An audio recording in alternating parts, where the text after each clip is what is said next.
Shadow, right there. What is that?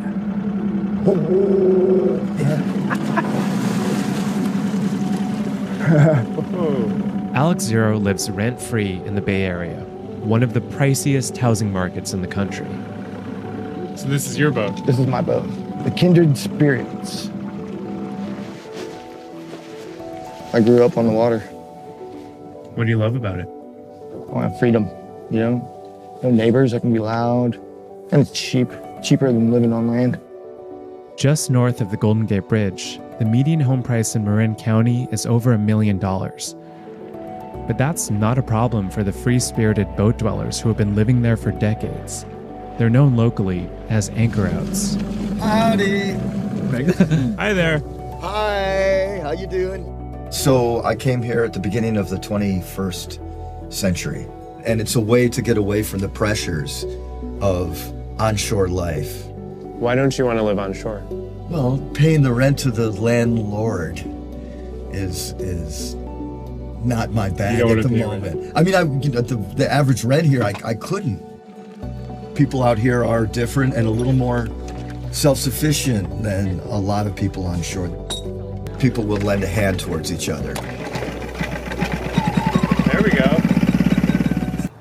Since the 80s, there's been a local law that boats can only anchor for 72 hours. But authorities look the other way. Marin homeowners, though, have had enough. How many times have anchor-outs crashed into your dock?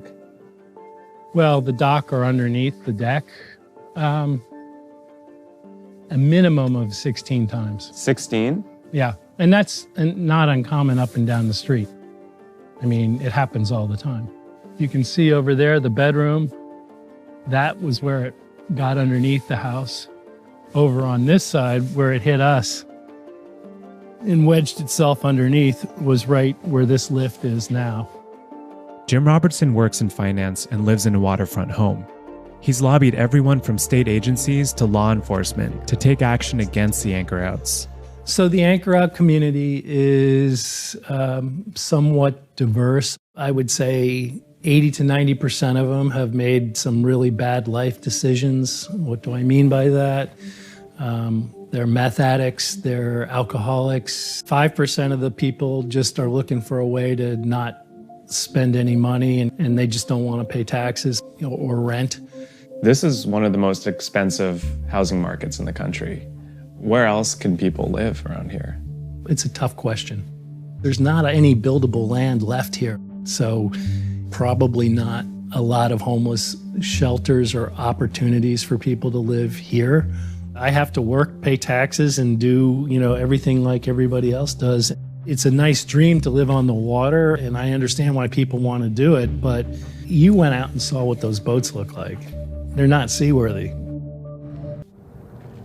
But now, the anchor-out way of life may be coming to an end.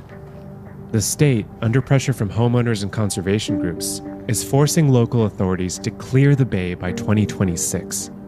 That's a task that's fallen on one guy, the harbor master.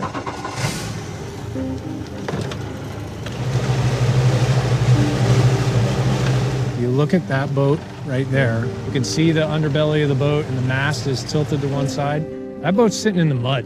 So it's not floating? It's not floating. You take a look at every single piece of debris that's on that deck could go right in the water. Gas cans full of gasoline, oil and other petroleum residues off of his engine. People have died out here. It's for the combination of both public safety and protection of the environment.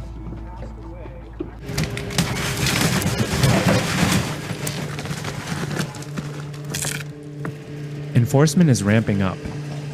The harbor master and his predecessor got rid of more than 100 boats in the last 2 years, many of which were labeled as marine debris and taken to be destroyed. I bought my boat for $27,000 10 years ago.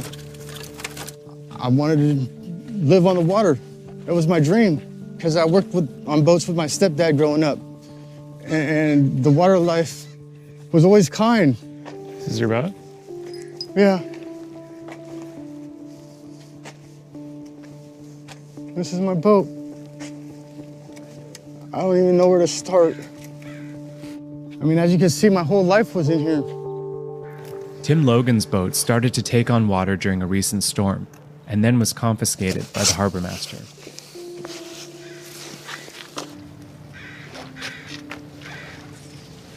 So what's this?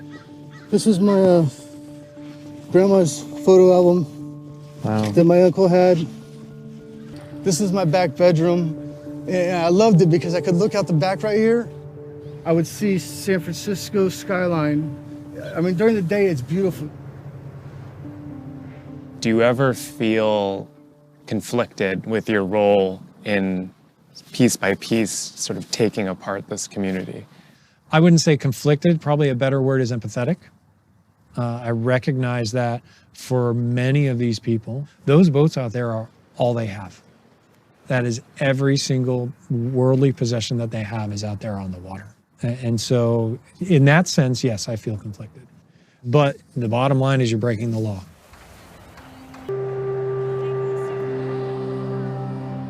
Do you ever feel bad for the people that are losing their homes in all of this?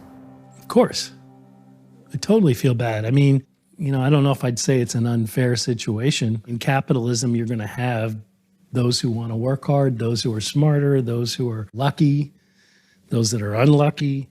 I think that's what you're looking at, only it's on steroids around here. We're eyesores to the rich and the elite out here. There's a lot of money in between these two hills. Either we don't have the degrees or whatever they got to be having their $1 million mansions or whatever. I live just fine. You know what I mean? I like the way I live, and I don't bother nobody. Just go to work, go fishing. That's my life. I mean, I'm not going nowhere. But they'll probably put me in handcuffs, take me to jail or whatever, and while I'm gone, they'll come and grab the boat, and take it over there, and grab it with the claw and crush the bow of it. You talk about it like it's inevitable. It's because it'll happen. That's the way they're gonna do it. It really sucks. There's no compassion around here.